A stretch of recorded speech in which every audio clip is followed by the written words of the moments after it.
Hello, friends, and welcome to episode 742 of the Juicebox Podcast.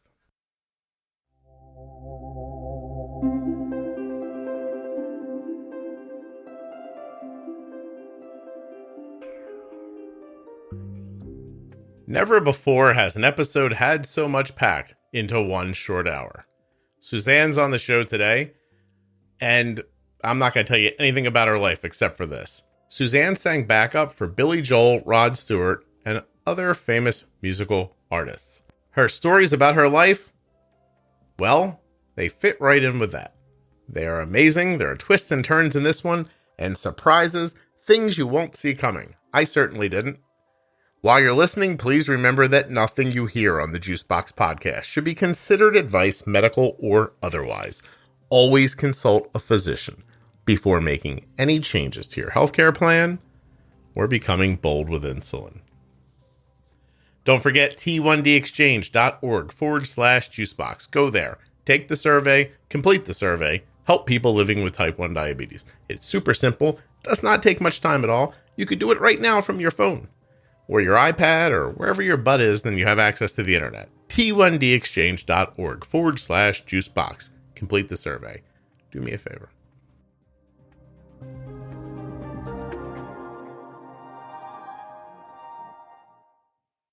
This episode of the Juicebox Podcast is sponsored by the Omnipod 5. Learn more about the Omnipod 5, Omnipod DASH, and everything else Omnipod has at omnipod.com/juicebox. You may be eligible for a free 30-day trial of the Omnipod DASH. Find out at the link. Speaking of links, Dexcom.com/juicebox. Speaking of maybe being eligible, you may be eligible for a free 10-day trial of the Dexcom G6. Find out more about my favorite, CGM, at dexcom.com/juicebox. My name is Suzanne, and I live in Canada, and I'm sure you can tell by the accent that's not where I'm from. I was born in the UK, in Cornwall, in the very early 60s. But I've moved away from there. I haven't lived back at home for a very, very long time. And let's get going. Suzanne, the very early 60s? That's when I was born, yeah. Is that your way of trying not to tell me that you're 60 years old, or? No, I am 60 years old. No, I'm delighted to be 60. Come on, that's quite an achievement. I've been a diabetic, type 1 diabetic for 59 years. Wow. You were diagnosed at a year old?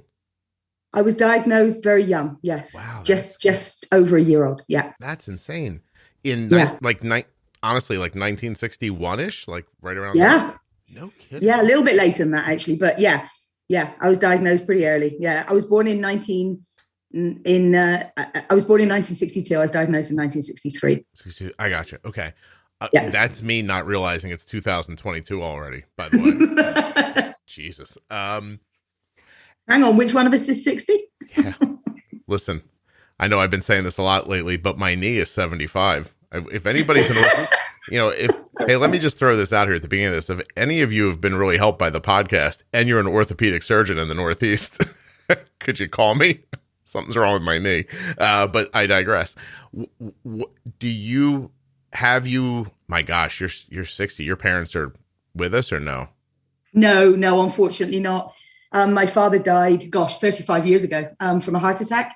And my mother passed away just a few years ago, but was in her late 80s. Wow. Oh, good for her. It's a good long time. I take late 80s, no problem. Did you ever talk about your diabetes with them as an adult? Did you ever look back on it with them?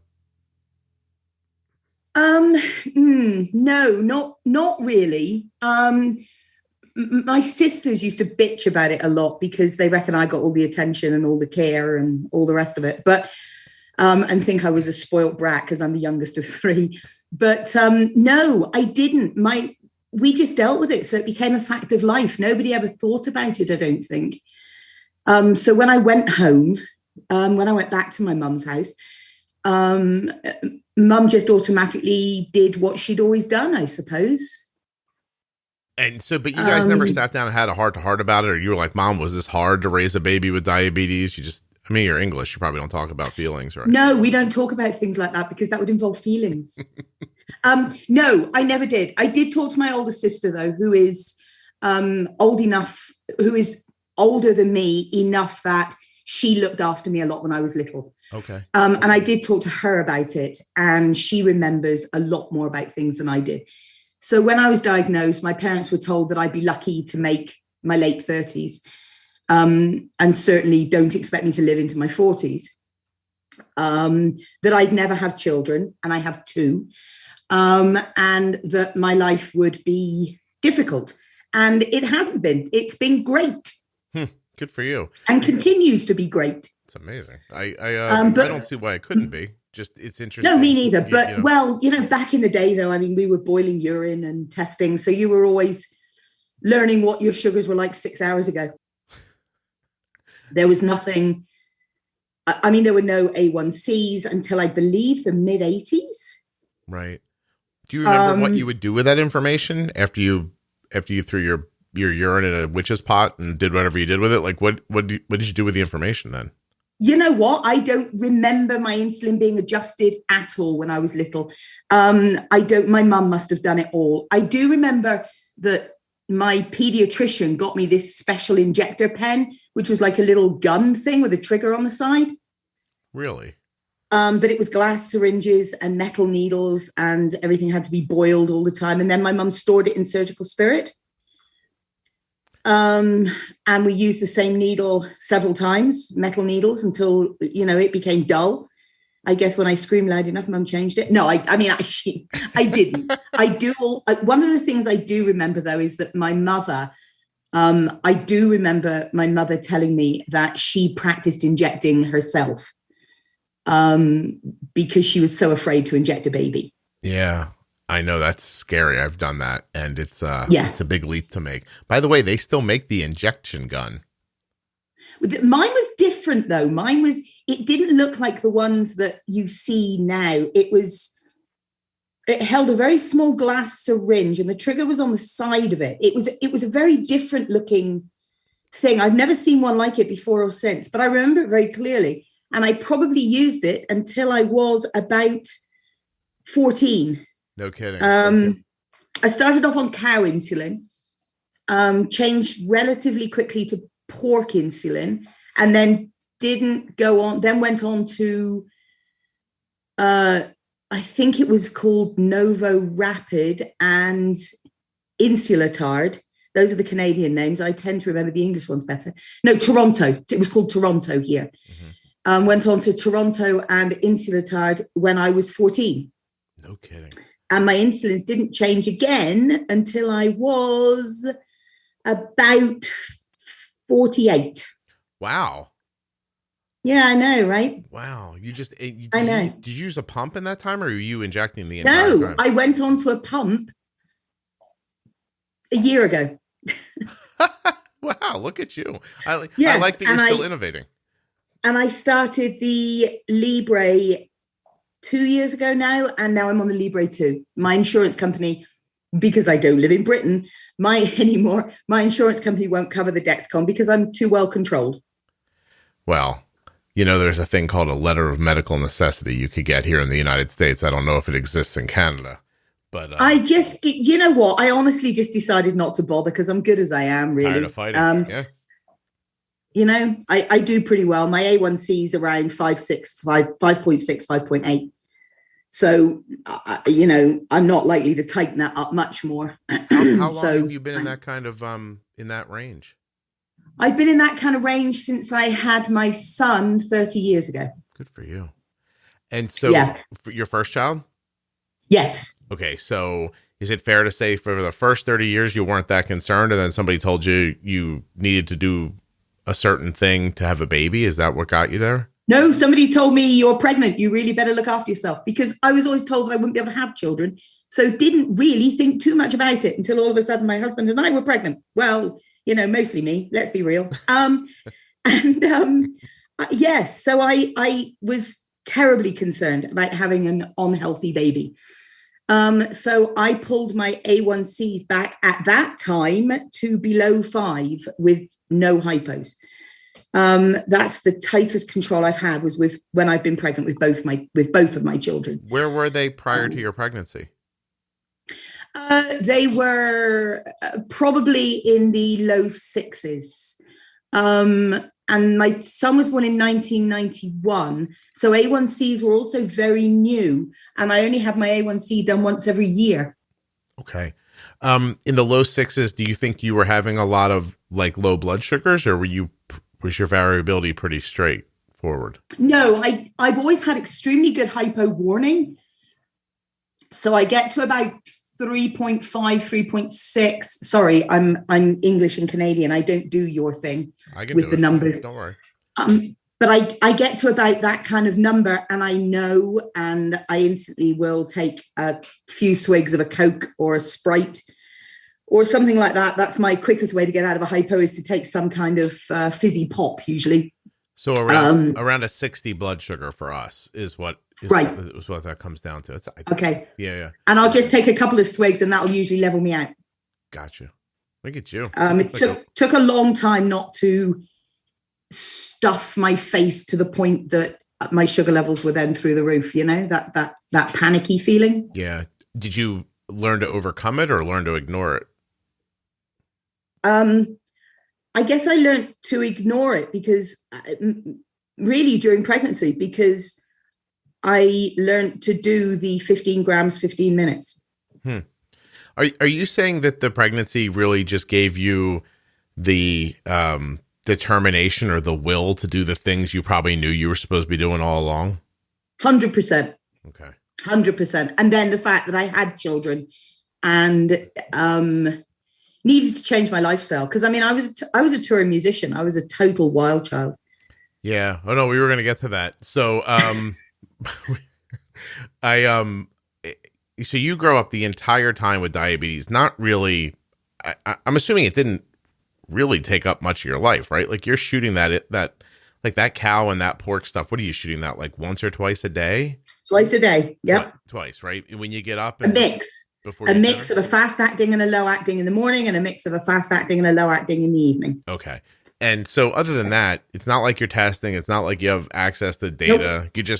You're living. If you get dizzy, you eat something. If you don't get dizzy, it's a good day. Yeah. If you're thirsty, you increase your fast acting a little bit. Thirst makes you think high blood sugar. Well, not just thirst, but that kind of really dry mouth. Mm-hmm. Okay. Yeah. So, that's interesting. So you totally looked to physical cues. I had no choice really. Yeah, nothing else. Even if you were in the hospital, you could get a blood test, and it took a short period of time for it to come back. But I have never been in DKA in my life once I was diagnosed. Did you live as a child thinking you weren't going to live very long? Did anyone? No, nobody told me. No one ever said it to you. No, I was an extraordinarily happy, very middle-class child with a pony and a boat. Gotcha.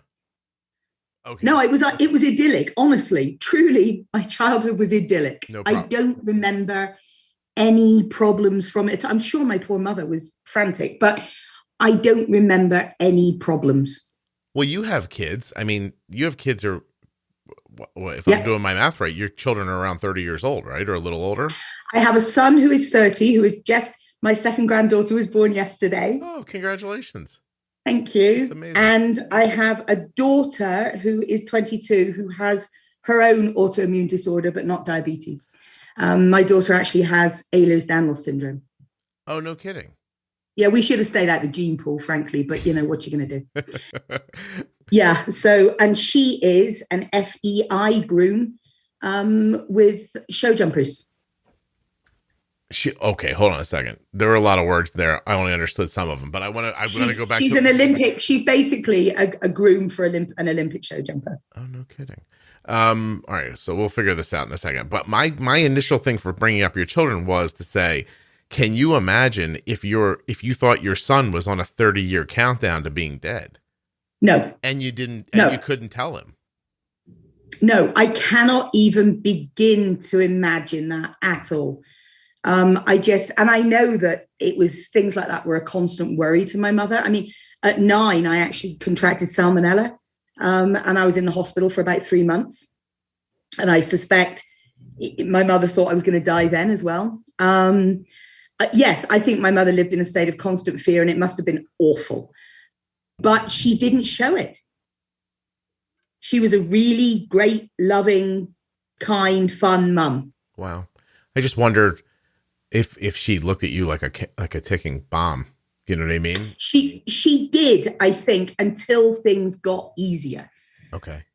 But they let me fly. They really did let me fly. I mean, I used to go off for the day with my packet of sandwiches and ride my horse and go with my friends. And there were no cell phones. There was nothing. And I know now that mum would drive her car to places where she knew she could see us from the distance and know that I was safe. But I had no idea that was happening.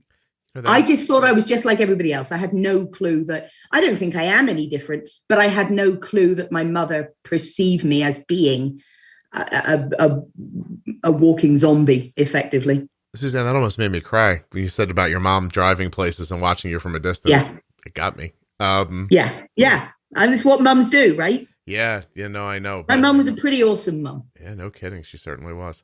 And plus, they were probably like, let her go. She's going to be dead soon anyway. Possibly. There's possibly some of that involved too, that you let your child enjoy what you think they can. Right. Yeah, that's what I was initially wondering about, like you're basically what you did with your life. Like, did you end up being a wild child because maybe in the background people were sort of like, yeah, just let Suzanne go. It don't matter. And maybe that was good. Maybe that was good for you. I was definitely wild, but I've never been stupid. Mm-hmm. I've never forgotten to take my insulin. I've never forgotten to take the right amount of carbs for the insulin that I've injected. I'm an odd mix, I think, of control freak and wild child. Mm-hmm. No, I think it's nice. Wild pensioner. Pensioner. Like you're trying to call yourself a child. Like you're going to get done talking to me and pick up a cane and walk away. I know how you feel. Yeah. Yeah, right. But no, I mean, I think that anybody who has a child will know this, that there's a moment when you make a decision, right? About like, how hard are you going to pull back on the reins and how much are you going to let go? And in your heart, you want to just let them go. And then there's this fear in your head that thinks like, well, I'm going to make them a heroin addict if I don't give them some rules, right? Like you have some like wild concern and then you pull back.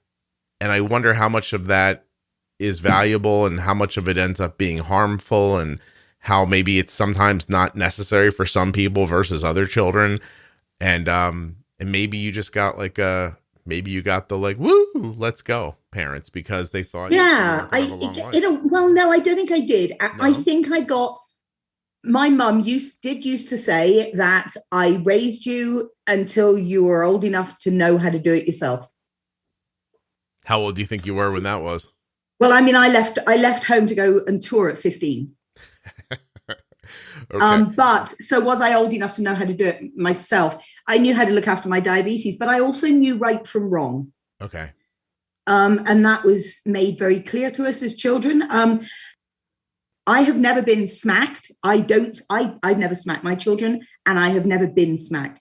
My mum was a reasoner. She was a yeller. She would yell, but she would explain why you couldn't do it and why that was probably not the best idea.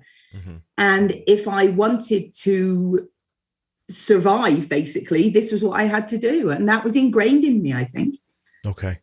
Well, that makes sense to me. So what makes you left when you were 15 to do what? I went on tour with Krista Berg in 1977. How long did that last for? Oh, on and off, a couple of years. I've also toured with Rod Stewart, Elton John. Really? As like a backup singer? Yeah. Started a tour with Billy Joel, but it didn't go very well for me. I quit that one. I've been in musical theatre, and then eventually I went back to school, and now I have 2 doctorates. In what? I have a doctorate in advanced vocal production. I have a master's in jazz musicianship, and I have a doctorate in psychology. No kidding. Would you do something with those, or you just show them off?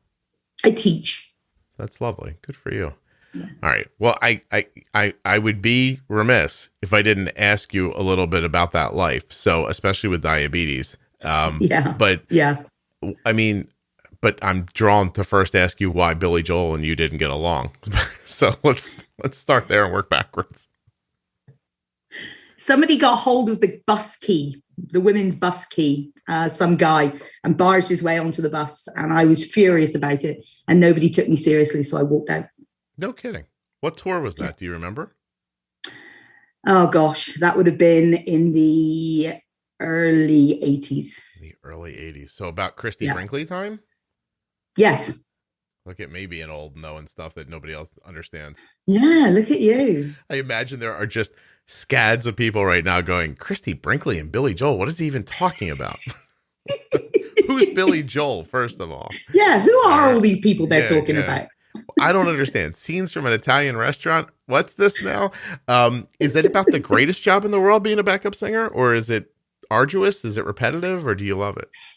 I loved it. I just love music. But no, I did love it because it was a different place every day. You woke up in a different place every day, kind of thing.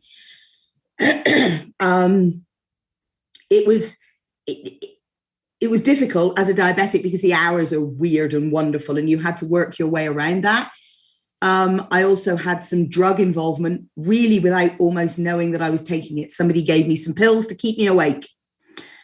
And that was a whole issue that developed that changed things a lot for me and made me much more conscious of my health. But it was a good life though. It was a lot of fun. It was a huge amount of fun. It was wild and it was crazy. And it was, who knew if it was Monday or Friday? It's Vegas. It must be Tuesday. It was wild, but it was awesome. Yeah, I imagine. So how old were you when someone gave you, I'm assuming, amphetamines and told you this will keep you awake? No, 17. Oh, and you just thought like, I mean, where, I don't want to put words in your mouth. Did you think you were doing something a little wrong, or were you like, oh, this is what people do, this is okay? Didn't have a clue. Didn't have a clue. Did those people, God, I'm sorry. Was just told, I was offered these tablets and was told, oh, this, it's an upper, keep you awake. And I'm like, well, is this addictive? Is this going to be a problem? I need to be aware of what I'm taking. No, everybody does it. So everybody did it. How long did you get stuck with that? About 18 months. Okay. How did that affect your diabetes? Well, I don't know because it was not great. Yeah. What? I mean, I didn't test during that time. You're not going to exactly be collecting your urine and putting tablets into it. And because by that time it was tablets and then strips. I just didn't do it. I didn't. No kidding. And do you have any health issues at this point? Yes, I do. My kidneys are not great. Okay. Are they're watching them, I guess, or you're... Yes. Okay. Yes, they're watching them. Do you think you'll end up on dialysis at some point? They don't think so because my kidneys have now been stable for 7 years. Okay. So you found... Oh no. Well, yeah. I mean, you pull it. It's interesting. You've got like a half and half life. Like you're only 60, but you've got 30 years of probably not paying attention at all, and 30 years of paying attention really strictly. Yes. Yeah. You probably just stopped whatever was about to go. Really I think wrong. I probably caught it all just in time. Yeah. I also have visual issues, but it's nothing to do with diabetes. So it's just luck of the draw, right? But diabetic wise, my eyes are good. Everything else is good. I have no peripheral neuropathy. Yeah, I'm actually pretty disgustingly healthy, to be honest.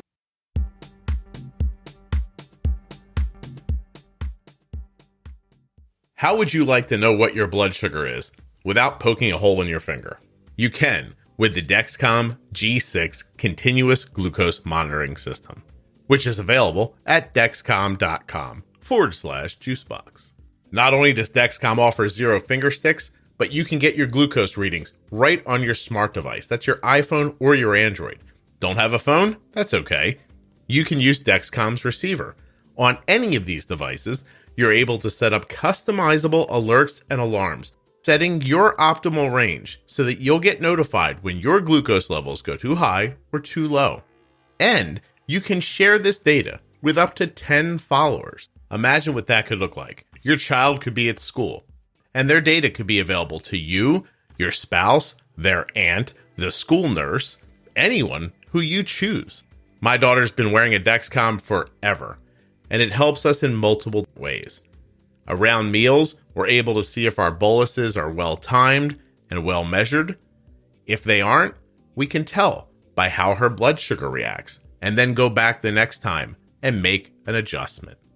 Without the Dexcom CGM, we're sort of flying blind, but not just at meals, also during activity and sleep.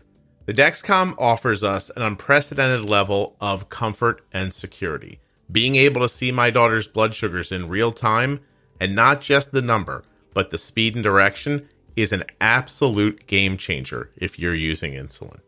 Dexcom.com/Juicebox. Head over there today to see if you're eligible for a free 10-day trial of the Dexcom G6. The Dexcom is at the center of how we've been able to keep our daughter's A1C between 5.2 and 6.2 for over 7 years. We've been able to minimize variability and keep her blood sugars in a stable range because of the information that we can see with the Dexcom. These are our results and yours may vary, but using Dexcom's feedback has helped my daughter, without any food restrictions, live a more normal and healthy life. Dexcom.com/Juicebox. The Omnipod 5 automated insulin delivery system is available now and waiting for you at omnipod.com/Juicebox. Omnipod 5 is the only tubeless automated insulin delivery system that integrates with the Dexcom G6 CGM. And it uses Smart Adjust technology to automatically adjust your insulin delivery every 5 minutes, helping to protect against highs and lows without multiple daily injections. Omnipod 5 is also available through your pharmacy, which means you can get started without the 4-year durable medical equipment contract that comes with most insulin pumps, even when you're currently in warranty with another system. To get started today, go to omnipod.com/Juicebox. Now, for those of you who aren't in the market for an automated system, but still want an insulin pump and love the idea of tubeless, you're looking for the Omnipod DASH. Head over to my link, omnipod.com/Juicebox. While you're there, you'll be able to learn everything you need to know about the Omnipod 5 and the Omnipod DASH. And you can also find out if you're eligible for a free 30-day trial of the Omnipod DASH. My daughter Arden has been wearing the Omnipod since she was 4 years old, and she just turned 18. That is 14 years of wearing an Omnipod every day, and it has been nothing but a friend in this journey with insulin. Because the Omnipod is tubeless, you can wear it while you're showering, swimming, or participating in your favorite physical activity. It's a big deal to not have to disconnect from a tubed pump to do those things. Head over now to omnipod.com/Juicebox to find out if you're eligible for that free 30-day trial of the Dash, to learn more about the Dash, or to learn more about the Omnipod 5. Get started today. Omnipod 5 full safety and risk information, as well as a list of compatible phones and clinical trial claims data, are available at my link. And at that same link, omnipod.com/Juicebox, you can also find terms and conditions for that Omnipod Dash 30-day trial.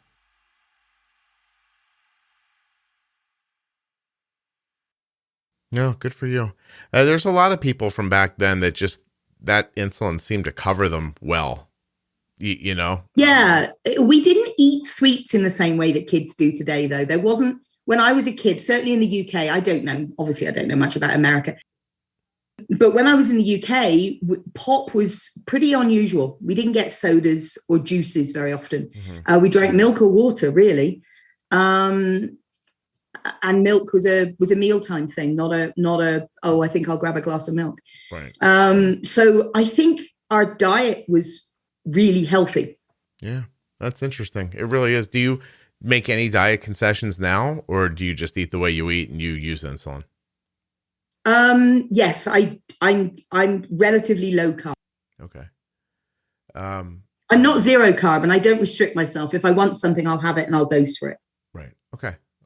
I'm sorry. I have a lot in my head from you. You have a big life. Hold on a second. Yeah, I do. Yeah. I want to go backwards a little bit. I mean, sure. How do you become a backup singer at 15?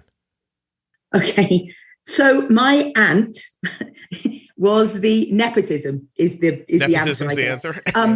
My aunt was the head of the London School of Music, was for many, many years, and was a famous opera singer. Okay. So she was in the industry, and the first person I toured with, Krista Berg, was somebody who requires backing singers who are quite good at singing in tune, because he will lose his pitch otherwise. And follow the back, a backing singer who's not quite as accurate. And so I got voluntold to do some recording work. And it all went from there. No kidding. And so my whole family sang. How about your kids? Yes. Everybody can sing. But there's something I have actual jealousy about. That's interesting. I have a terrible singing voice, and anyone can learn. It's just not always worth the effort. Yeah, I'm not going to shine quite bright enough where I'll think the juice was worth the squeeze. I think you're right. I think I'm just lucky to have a deep speaking voice, to be perfectly honest.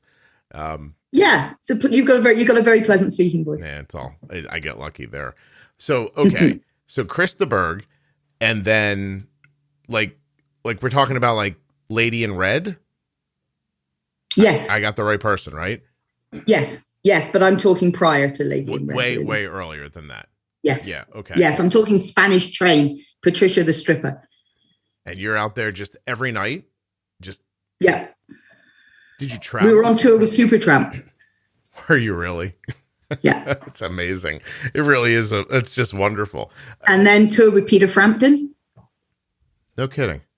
Yeah. And so if I said to you, not that I'm not going to do this, first of all, Suzanne, don't get worried. But if I started just spitting out songs, could you just start singing along to them? Probably. Yeah. But how long has it been since you've done it? Since I've done what? Sung on stage? Yes.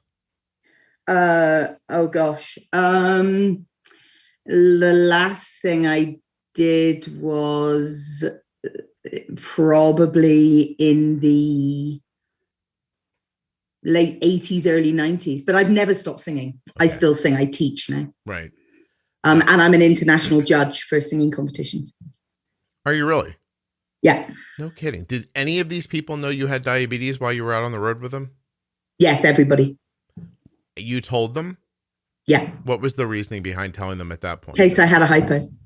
Okay. So you were worried about a low, but you didn't have that happen, really? Nope. Did you ever have it happen on stage where you had to do something? No, I didn't have any. I've never had, I never had a hypo that caused me to end up in the hospital. I never even had a hypo that pulled me off the stage. I have had hypos where I know I've needed something, but I've been able to get to the next break and run off stage and chug something and get back on again. Gotcha. You'll forgive me because you're a lady, but are there massive amounts of indiscriminate sex during these things? Huge amounts, yes. Thank you for answering. With a good time. Yeah. What can I tell you? Sex and drugs and rock and roll. Did you meet your husband while doing this or afterwards? I met my husband on the royal wedding day, Charles and Di. So 1985, I met my husband. Are you in a pub watching it on television or? Yes, it was his first job working as a barman. 1985. So 1985 is when we got married. I'm lying to you. The wedding must have been a few years before that. We got married in 1985 when I was 23. Yeah, we were 23. So we met before that, though, a couple of years before that on the royal wedding day. He overcharged me 10 pence for a half pint of cider. And I argued with him until he finally said, "You can keep it." And I said, I don't want it. It's daddy's, and walked away. So he knew what he was getting into. Yeah, I was going to say, he's like, you know what? I would love to argue with this woman for a couple more decades. Let me get into this. By the way, do you think, Suzanne, that people right now can't even hear the words coming out of our mouth because they're so impressed that I figured out that you met him in a pub because you said the royal wedding? Yeah, I know. That's pretty good. I wasn't bad there. You're pretty sharp. Hey? I really impressed myself for a second. Although, actually, let's be real. It wasn't a pub. It was a country club. Because, again, daddy was a member. I got you. A bar at a nicer place. I see. Yeah, a posh bar. And at that point, so you got married a little later, huh? Well, we got married. I mean, we were only 23, but yeah, we got married pretty quick, I guess, really. Okay. Wow. And so you're still performing at that point when you're married? Yeah. So you traveled without him? Yeah. Did the indiscriminate sex stop then? With anybody other than him, yeah. Wouldn't it be great if I got you to admit to cheating on your husband 30 years ago, just now on a podcast? Because later you'd be like, I don't know why I did that. Why would I say that? No, I've always been faithful to my husband. That's lovely. I didn't think you... What do you tell your kids when they know this is what you've done for a living? Their assumptions got to be there that you lived a fairly wild life. Like, are you able to tell your kids, like when your 16-year-old goes out, can you say to them, like, don't smoke weed? Like, you can't do that, right? Like, No. We just said, make sure you're in company and be careful. Okay. Because that was your experience with it, was that it was. Yeah. And actually, I've never been a smoker. Okay. So I haven't.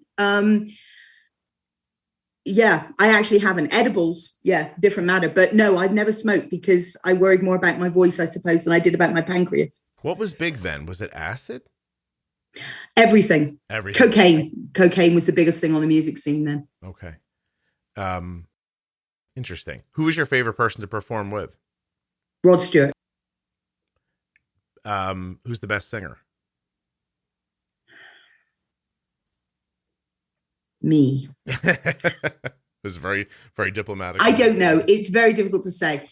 Probably the best musician was Billy Joel. Okay. But the Rod Stewart stuff is just fun to sing, I would imagine.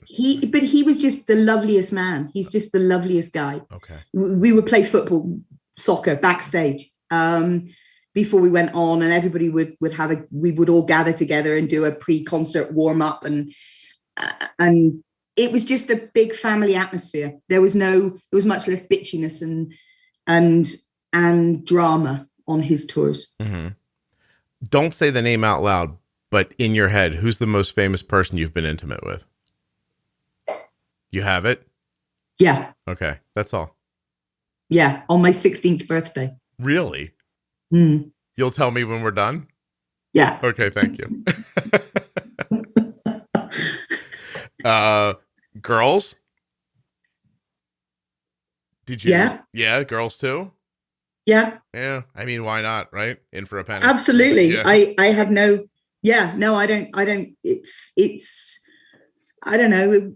Everything was just fun. Everything was fun and free and easy. And it was I guess we had the liberation of the people from the 60s that passed on through into the 70s mm-hmm. and the early 80s. And then things became a lot more careful after the AIDS epidemic began. Yeah, right. No, I remember I was not, I was a child still in school, but yeah, I remember how that, like, hearing adults talk about it, like there was a way the world used to work and it was over now was the vibe. Yeah. And it brought out a lot more homophobia and I think racism too, right? It got focused on blacks too, and it was, I remember it being really terrible for it was pretty nasty. Wow, yeah. Well, at least she got in before then.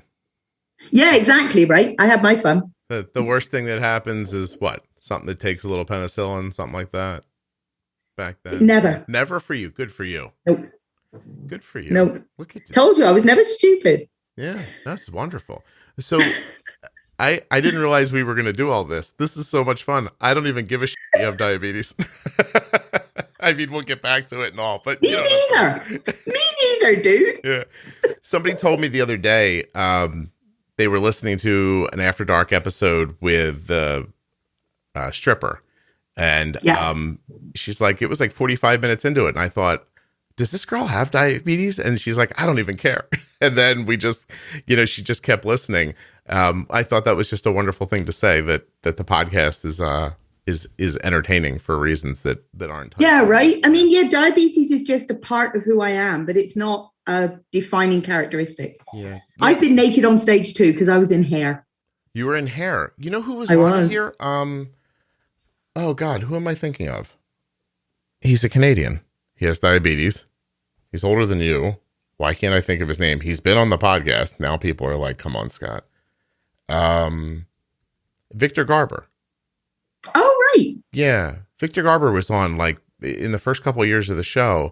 He's Canadian, left home very early at a really early age to perform, actually. Yep. And when he had type 1.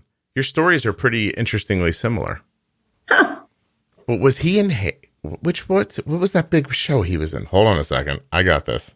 I got the internet.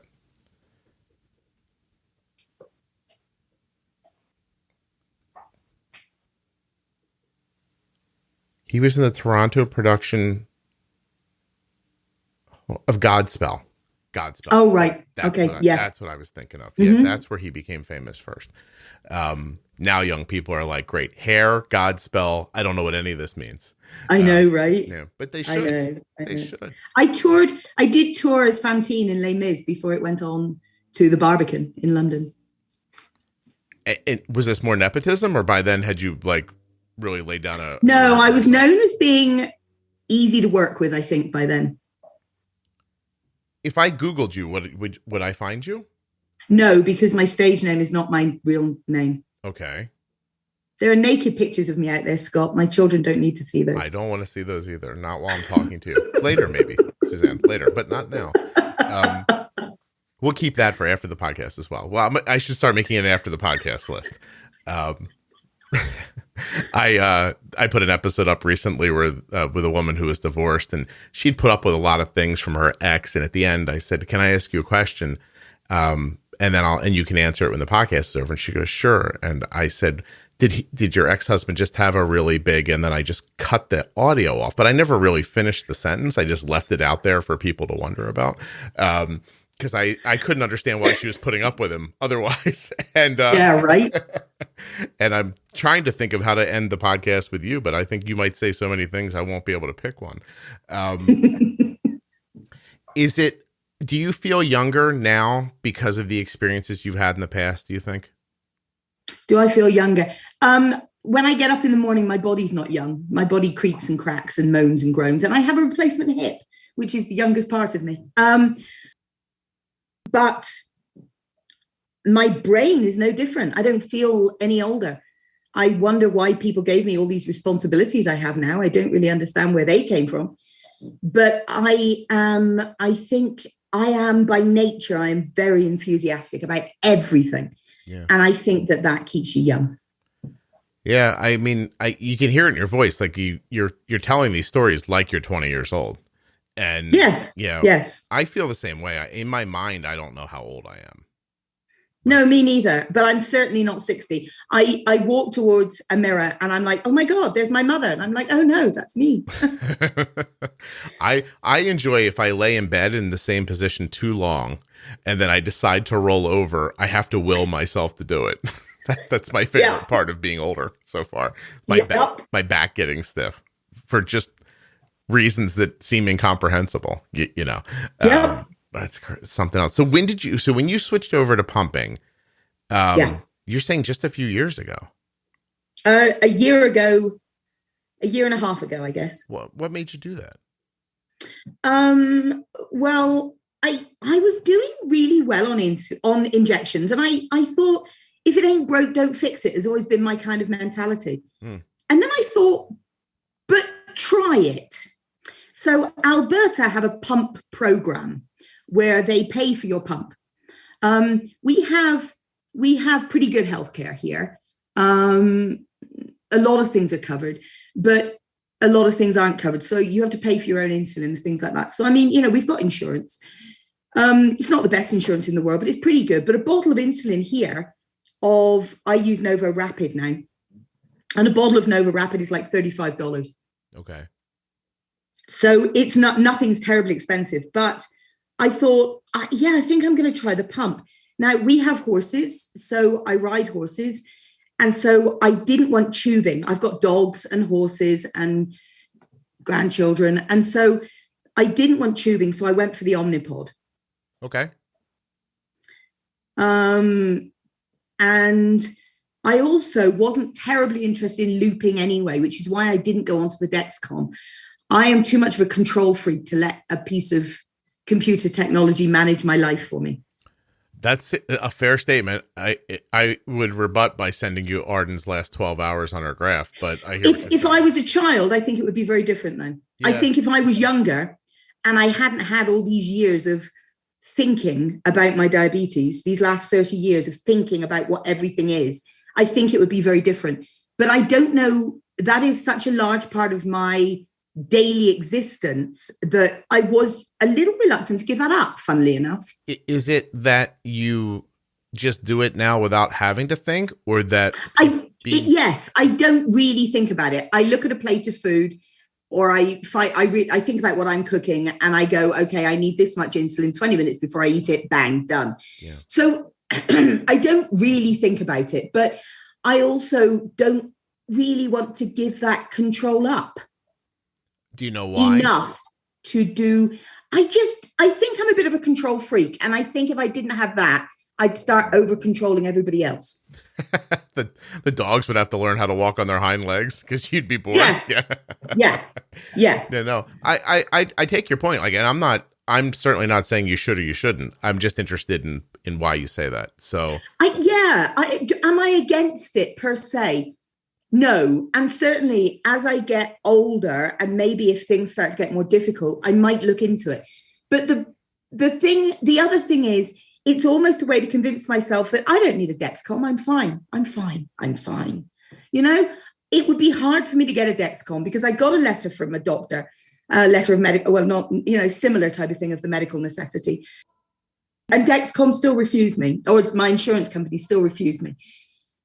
And also I would reach the maximum on my insurance payout pretty quickly. Okay. So exactly what I would do if the pump program here started to include CGMs, I'm not sure. I think Libre is the best thing since sliced bread. So I'd probably love it, but I am not going to stress over any of it. Okay.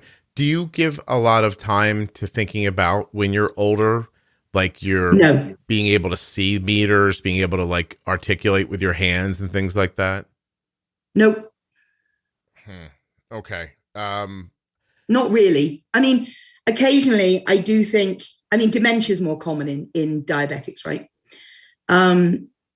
So I do worry a little bit about that, but then I decide that that's a waste of my time. So I stop worrying about it. So it's just going to happen when it happens, and then you'll I'm pretty optimistic by nature. Yeah. So you're going to have to just adjust. And you are still married, is that right? Yes. Yeah.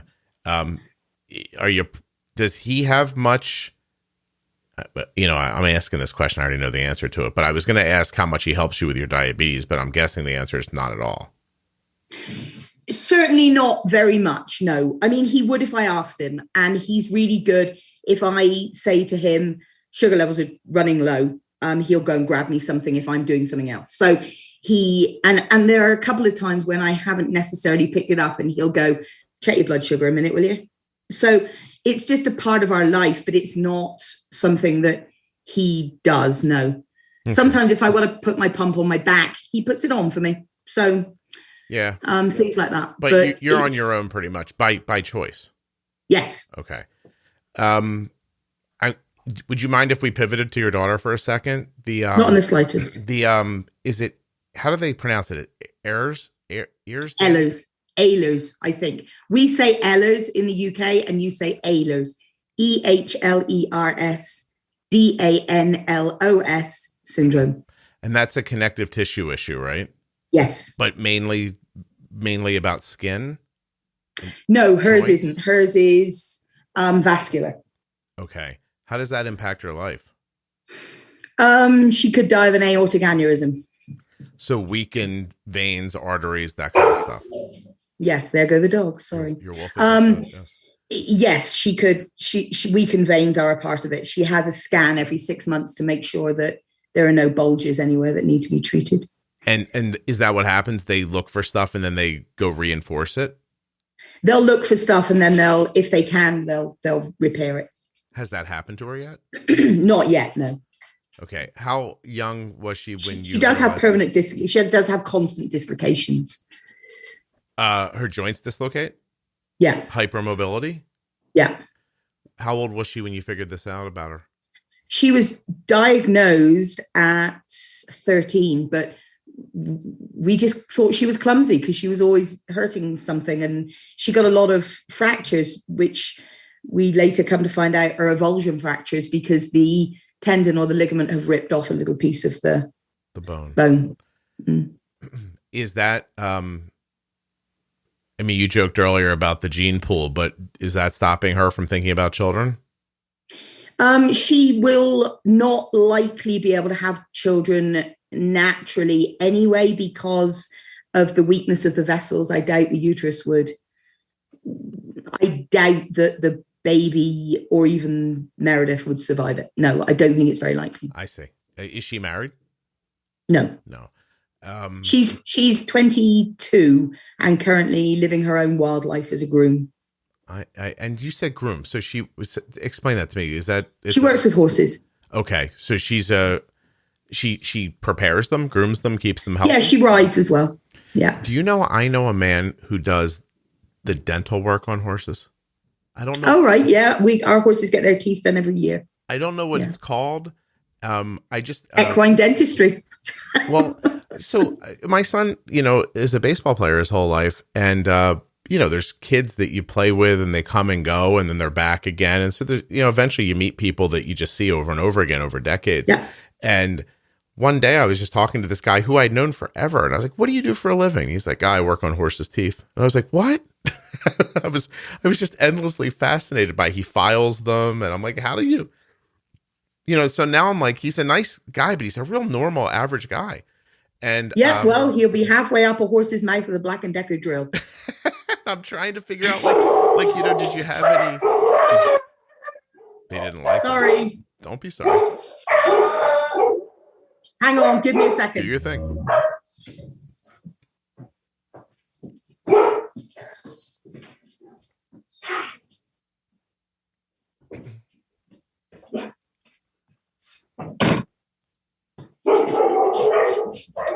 Okay, they're going to bark for a bit because someone's come to clean out the dog pen.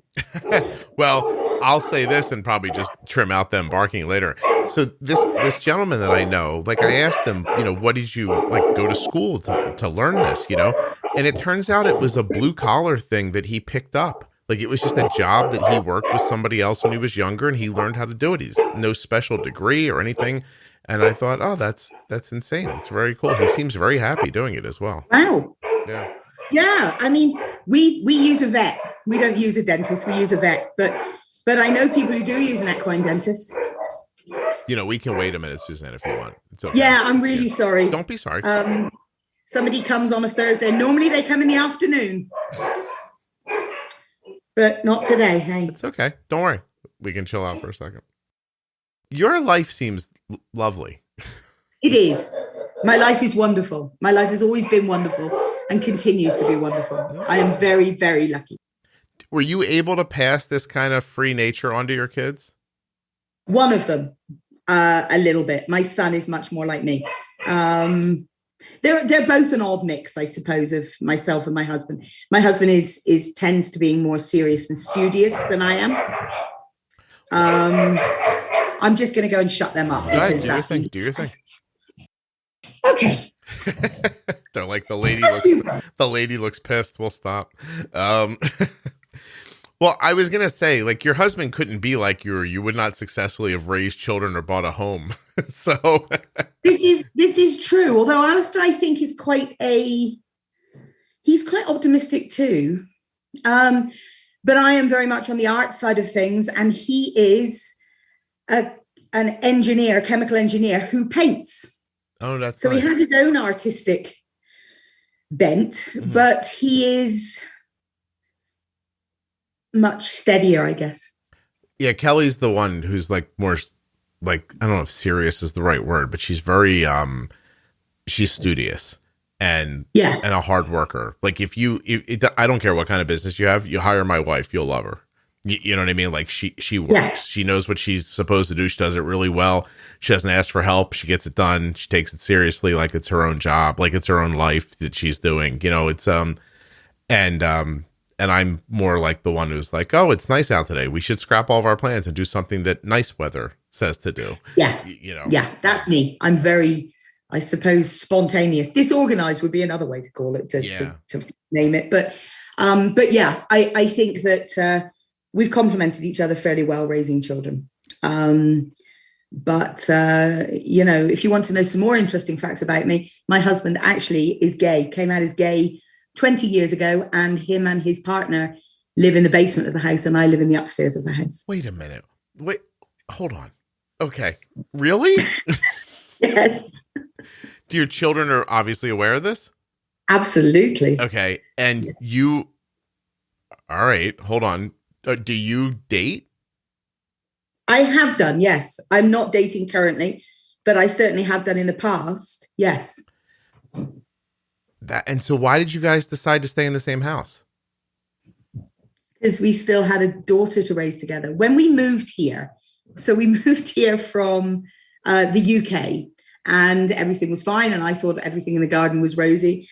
And we got here in the February, and in the end of March, I worked out my husband was gay, and a week later, my daughter developed leukemia. So by the time I stopped to think about Alistair being gay, I had that initial, oh my God, oh my God, oh my God. And then the oh my God moved on because my daughter was very, very sick. So by the time I'd stopped and thought about it all, we were still raising a child together, and he was doing him, and I was really just raising the children at that point. And so we decided that I am no longer in love with him, but I still love him. He is my best friend. Mm-hmm. So you weren't angry. Obviously, you're not angry with him for feeling the way he feels, but it's shocking to you and your I can't possibly be angry at the way he feels, because it's not the way he feels, it's who he is. Yeah. He can't choose this. It is the way he is genetically gay.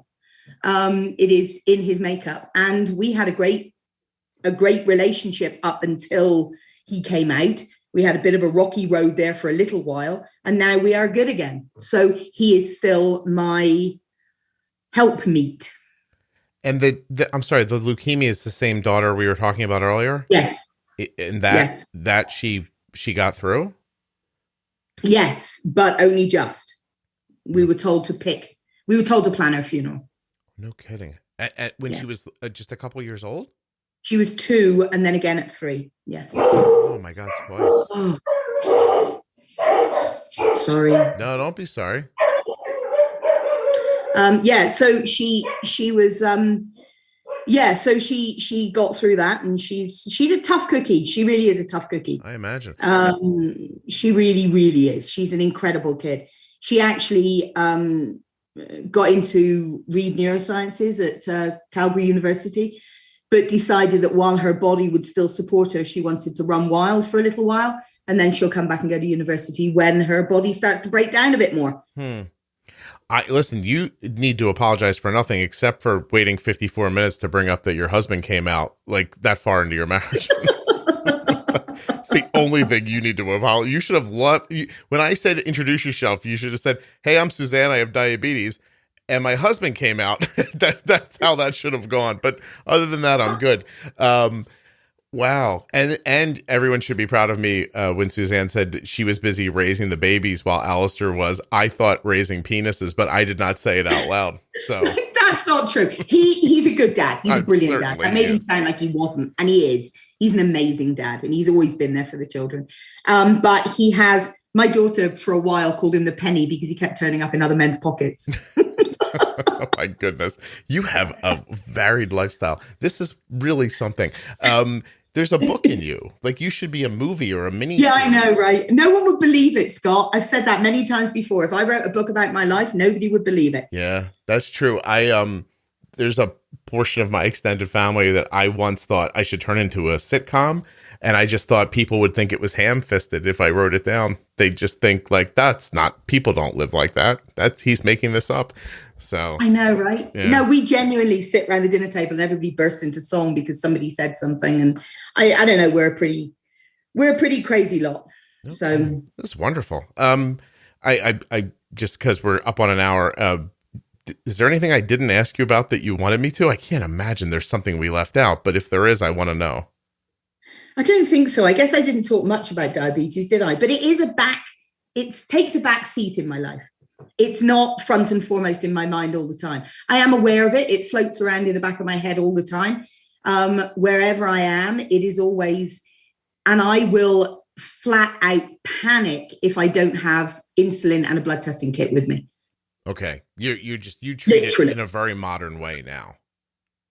Yes, so ever since I've been able to test my blood, which again was about the 80s, I believe, I have carried a blood glucose monitor of some sort and testing strips and all the rest of it. And now I have the Libre, which isn't a CGM, I realize that, but it's a similar type of technology, I suppose. And I have the pump, but I don't leave home without everything ready to replace it.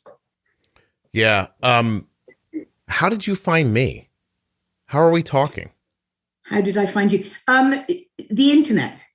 I listened to a podcast and I typed in on my Apple podcast app thing. I typed in looking for things about diabetes, wondering if there was anything. Oh, no kidding. And it was around about the time that I found out that my kidneys weren't doing quite as well. That I started looking into various different forums, I suppose, to begin with. And then I had pneumonia and my sugar levels were all over the place. And once I got rid of the pneumonia, I couldn't sort out my sugar levels again. I couldn't stabilize everything. And that was when I hit on the podcast and the whole bold with insulin thing. And, the whole, everything sort of started to slot together and I got back on track again. Oh, I'm glad. I mean, as you were talking earlier, like you said, you didn't talk much about diabetes, but in my opinion, you did. I think what we heard was, you were diagnosed at a really young age before, much treatment was really honestly available day to day. Yeah. That you went out, you led an interesting, active life. You met people, had children, got married, found out your husband was gay, bought dogs, rode horses. Like, I think that's the kind of stuff people need to hear, that you can do all that stuff with diabetes. Like, there are plenty of people who are worried that not just, all of those things aren't possible. They think one of those things is impossible. So it hasn't stopped me doing anything I've wanted to do, ever. It doesn't sound like it. No. But I just wondered because, I mean, you sound like you're doing so well. Like, I didn't imagine you would need like something like this. So, but you did find like the way I talk about diabetes to be valuable, kind of like straightened you back up again, you're saying? Yeah, well, it got me back on track again because it sometimes you do get, I suppose that's probably the closest I came to a diabetic burnout, which I hear about all the time. And I didn't think I'd ever had, but looking back on it, maybe I did. Maybe this fighting constantly with blood sugar levels was just getting exhausting. And it was like I was constantly correcting. Okay. And so that was when I thought about the whole thing and started thinking about pumps and all the rest of it. And just thought,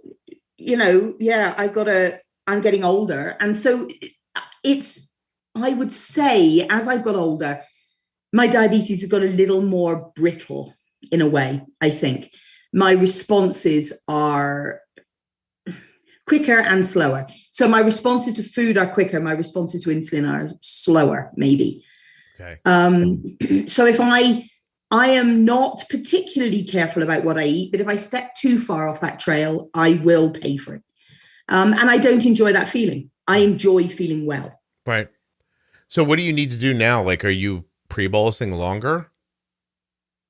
Yeah, I use a lot of, I always pre-bolus anyway, but I use a lot of extended boluses. Okay.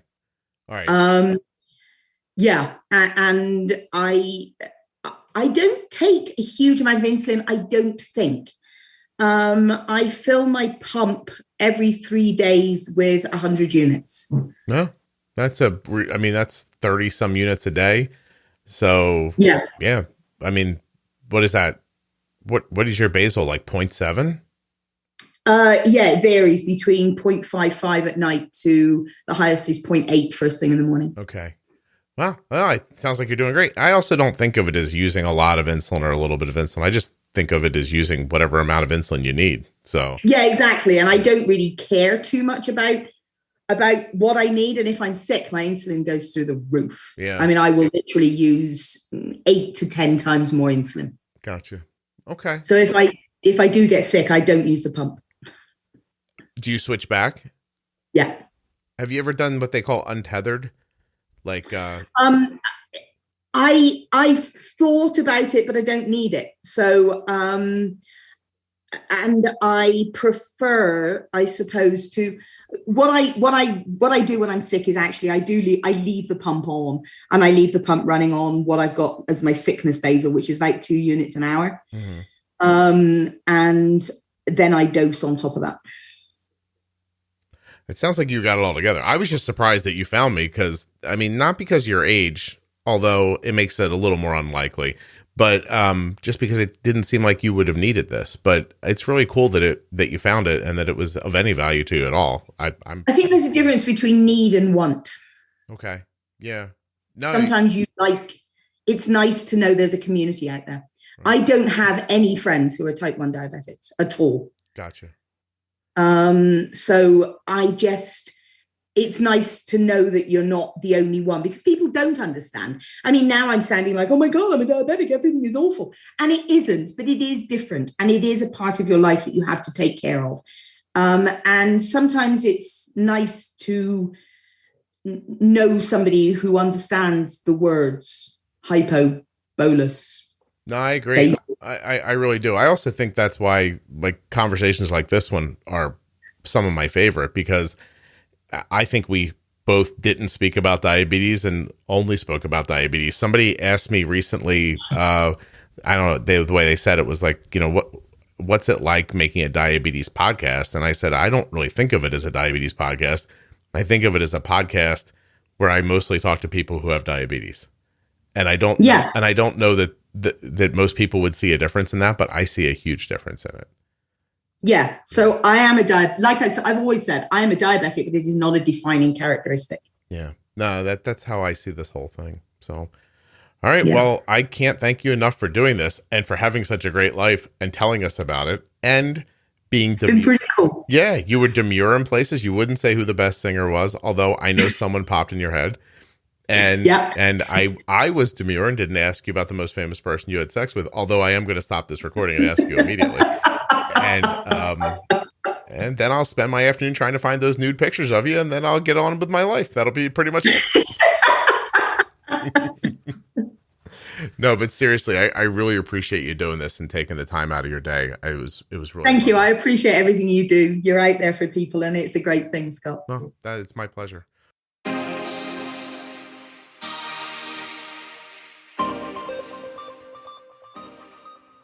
A huge thanks to Suzanne and Dexcom, makers of the Dexcom G6 continuous glucose monitor. Dexcom.com/juicebox. Get started today. I also want to remind you to go to Omnipod.com/juicebox. Get started with automated insulin delivery with that Omnipod 5. Or check out the Omnipod DASH and see if you're eligible for a free 30-day trial. When you visit the sponsors, including Omnipod, Dexcom, and all the rest, if you do it from juiceboxpodcast.com and use my links, or use the links in your audio app, well, then they know you came from me, and that really helps. So thank you. Many of the series within the podcast, a lot of the management stuff is located in your podcast player, right? But if you're looking for lists of them, or you'd like to be able to listen to them online, you can do that at juiceboxpodcast.com, or more specifically, diabetesprotip.com. Since this is a shorter episode, I thought I would leave you with a couple of minutes of Suzanne and I trying to get set up for the recording. I don't know why, but I found it delightful. Thank you so much for listening. I'll be back very soon with another episode of the Juicebox Podcast.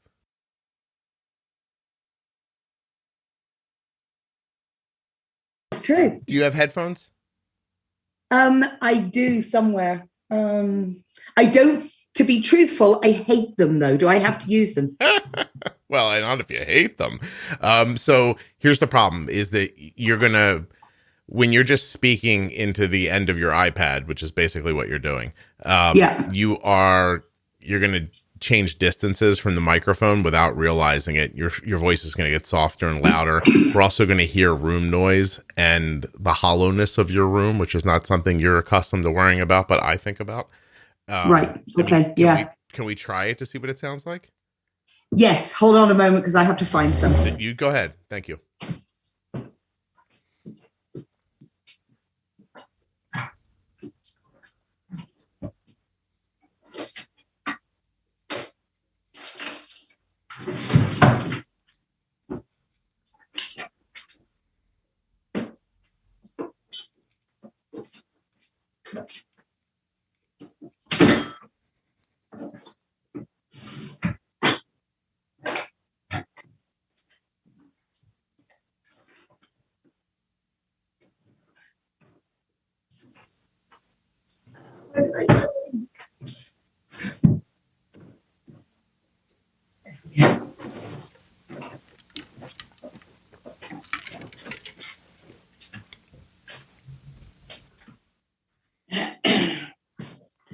Okay, so I found a box that should contain them.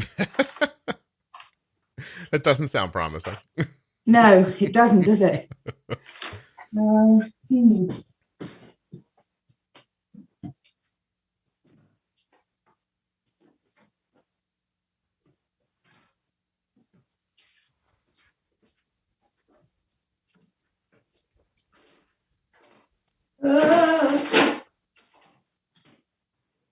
Are you okay?